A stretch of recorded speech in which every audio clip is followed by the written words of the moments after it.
ko yabbada ma yabbada le yabbashan ko sori farda ke ko pesi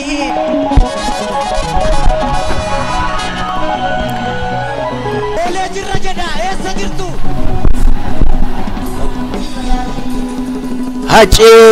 Hacaaluu yaa ilma sabaa ati barinuuf qaaliidha dalagaa keetitu ragaasiif baya seenaan kee akki kee fi haalli kee Oromoo miiliyoona 55 keessatti utubaa hin buqqaane ta'ee hafe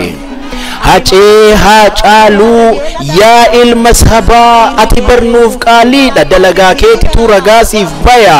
seenaan kee akki kee fi haalli kee Oromoo miiliyoona 55 keessatti utubaa hin buqqaane ta'ee hafe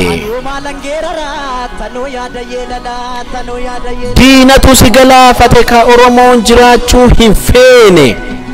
diinatu si galaafate ka jiraachuu Oromoo hin feene ati Oromoo taatee Oromoo falmatte malee ganda isaanii deemtee waa isaan hin kajeelle Oromoon ijaaramee tokko ta'ee yayyii ganda keessatti nu baay'atte yoo dhadhollee hin buqqifne har'a Hacaaluu dhabne borus tanatu nu eeggata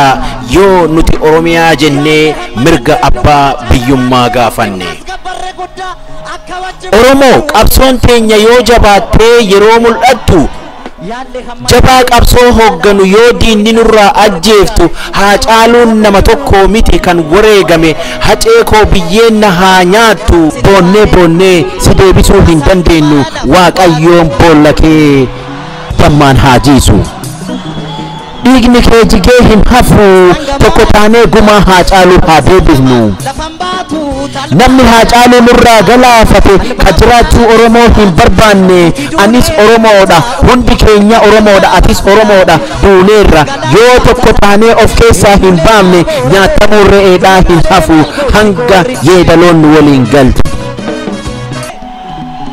diina buqqiftee of keessaa yaaftu malee du'uun Oromoo hin hafu hanga turru yoo bullellee Oromoo tokko ta'i qeerroo harka duwwaa ganda keessa fiigu mataa walitti qabi maasaan gamaa lafan baatu talbaa facaafata taati tokko du'ee tokko nyaatu wal gaggalaafata taati nuun jedhe leencichi qaroon sabaa Hacaaluun Hundeessaa si jaalanna si kabajna haceekoo nagayaan boqadhu Haceeko boolike